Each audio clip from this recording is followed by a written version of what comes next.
et la Trinité, donc à partir de 1854, 1855. Hein, et il y a eu un conseil de fabrique qui a qui a fait un appel d'offres pour obtenir un orgue, mais un grand instrument. Alors il avait été conçu pour 36 jeux, modeste, et Cavaignac-Cole, pendant ses réflexions, avait augmenté son devis, la proposition, et Messiaen a été nommé ici, il avait 22 ans, et c'est Widor, Charles-Marie Widor, qui a dit au curé, vous savez, le jeune Messiaen, je crois que c'est très bien, vous devriez le prendre. Et le curé a dit, bon, d'accord. Et il y a dans les archives, on retrouve le curé de la paroisse avait dit, nous avons un jeune organiste, prometteur, voilà.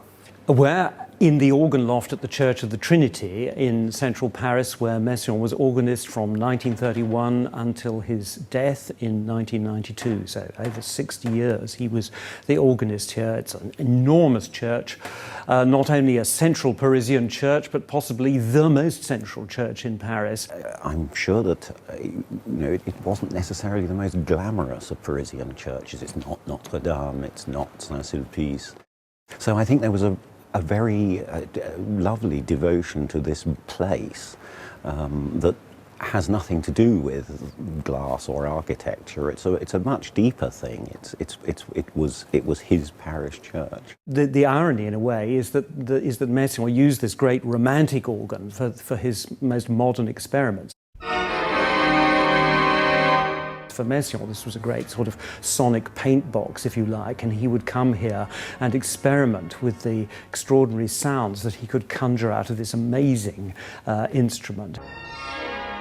Alors la messe de midi, Messiaen improvisait et jouait ces pièces qu'il composait. C'était la messe des fous, la messe à midi.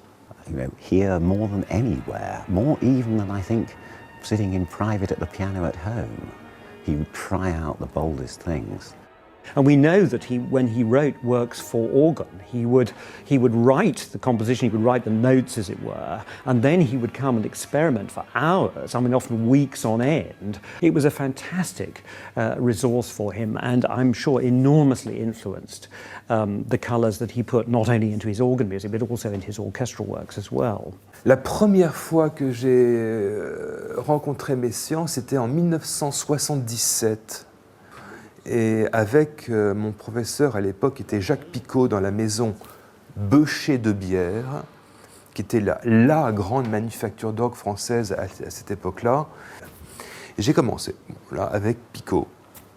Malheureusement, Picot est mort en 1981.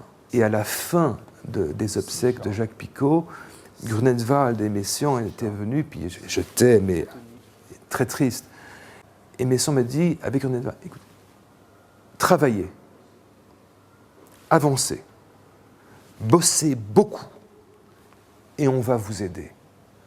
Et Messiaen m'a dit, je vous donne mon orgue, je vous le confie, mais travaillez fort. On a commencé comme ça.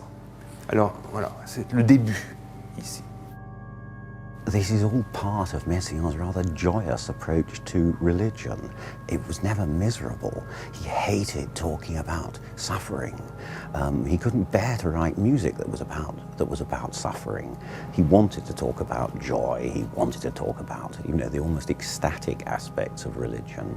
And I think you find that coming through very clearly, not just in his organ music, but also in much else. But it was here, in this very place, where a lot of those experiments were first tried out. There are extraordinary tapes of Messiaen improvising, and sometimes he really let himself go. And this huge instrument, I mean, all its sort of power was brought into play, and at the end you can hear the congregation rising to its feet and, bursting into applause. That doesn't happen very often at the end of church services.